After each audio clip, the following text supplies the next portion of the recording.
Hello everybody, how is going? This is just quick video about 2D spy animation and how I create rig for my character. Okay, so I just read the comment on my channel a day ago, so I realized that somebody needs to know about rigging characters. So today I'm gonna show you how I create my simple character.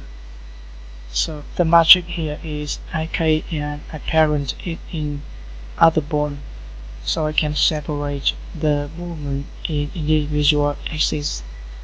For example, here I can just move up and down, and the parent bone for left and right. We can achieve smooth movement in Spy 2D with this technique.